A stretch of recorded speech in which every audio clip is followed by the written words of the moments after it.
Hypocrisy is not unheard of in politics, but about half the current members of the Democratic Party, when Donald Trump was president and we were in the majority, believed that the legislative filibuster was the essence of the Senate.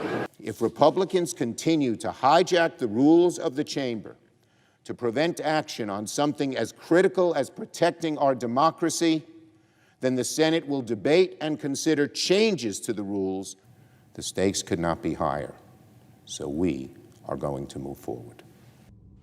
Based on what the majority leader said, he's going to try to break the Senate, break the legislative filibuster, to make some kind of narrow exception. There is no such thing as a narrow exception.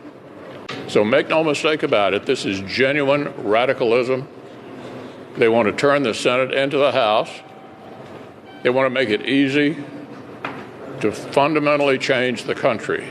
For example, admitting 2 new states, the District of Columbia and Puerto Rico, to have 4 new Democratic senators, or to pack the Supreme Court. Fundamentally change the country.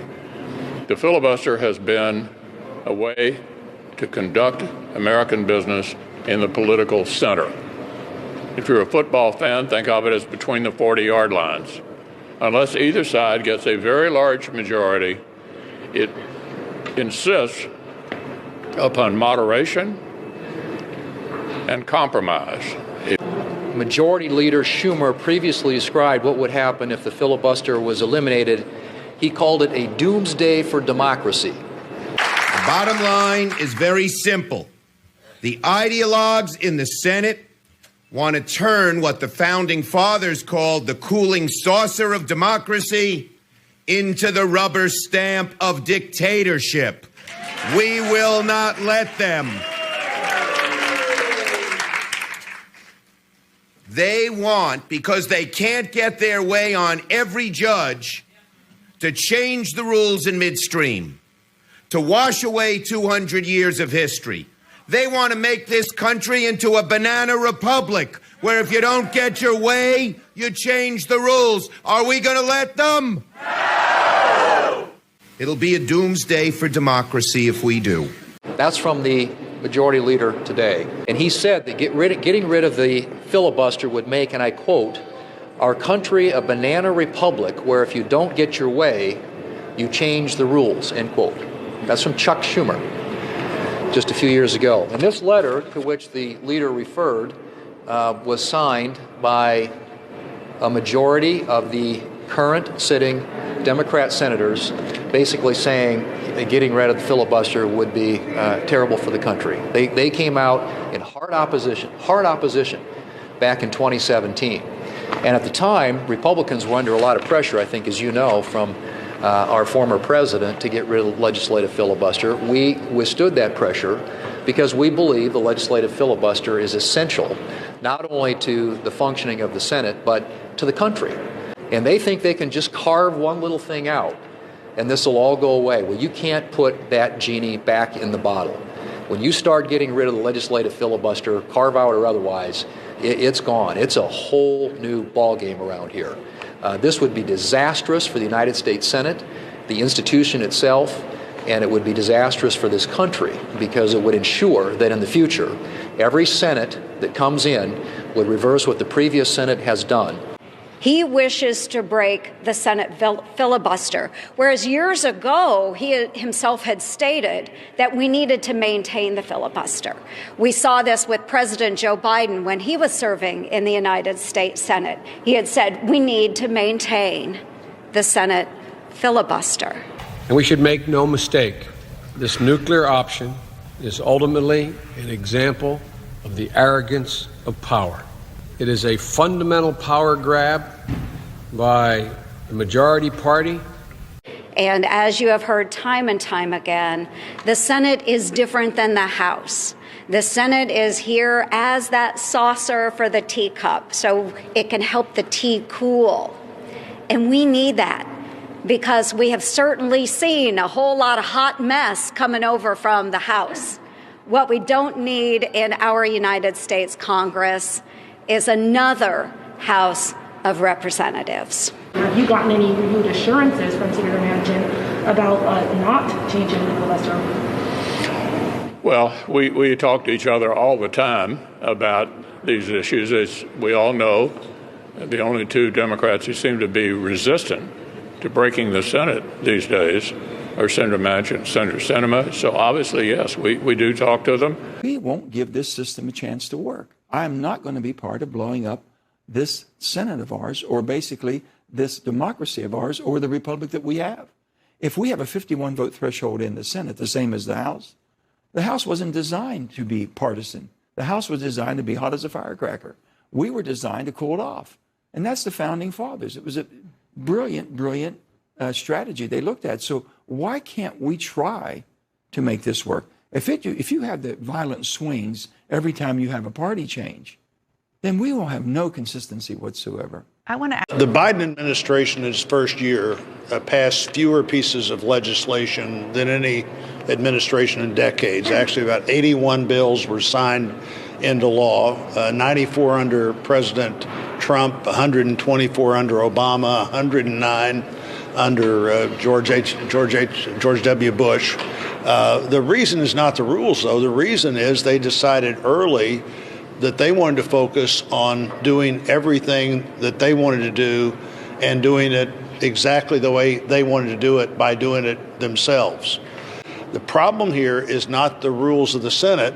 The problem here is acting like you've got a huge mandate when you've barely got a majority in any of the House, the Senate. This election wasn't about mandate. He said it was about competence. It was about ability to govern from the middle.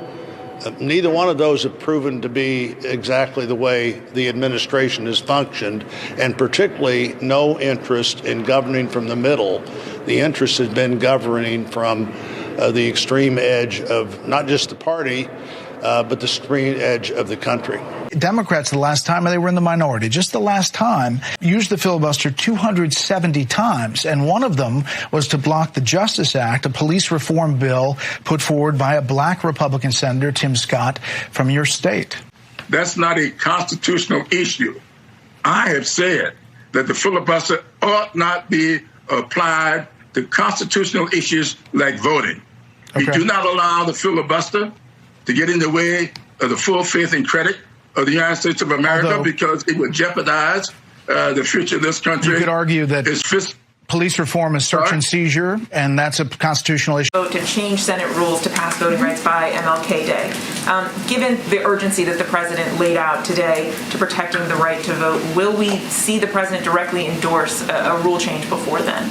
Well, the president will speak next Tuesday, as you know, and he said right before Christmas that if that is a change that needs to happen, that he would support that. What is really at stake in this debate, point blank, is the shape of our constitutional system for the next generation. And the nuclear option is a twofer. It excises independence from our courts and at the same time emasculates the Senate. Put simply, the nuclear option would transform the Senate from the so-called cooling saucer our founding fathers talked about to cool the passions of the day to a pure majoritarian body like a parliament. We've heard a lot in recent weeks about the rights of the majority and obstructionism, but the Senate is not meant to be a place of pure majoritarianism. Is majority rule what you really want? While the president says that the filibuster is a relic of the Jim Crow era, here's what Joe Biden said when he was in the Senate himself. Take a look. At its core, the filibuster is not about stopping a nominee or a bill. It's about compromise and moderation. Last year, Kamala Harris, when she was in the Senate, led the filibuster against Republican Senator Tim Scott, an African-American, his plan for police reform. So, is the filibuster racist? Is it wrong? As the president said just last week, Chris, it's been abused. He's also not going to stand by and prevent forward-moving progress from happening. I just want to point out, because some people noted it after the news conference, if you're talking about abuse of the filibuster over the last 2 years, the Democrats were in the minority, so they were the ones abusing it.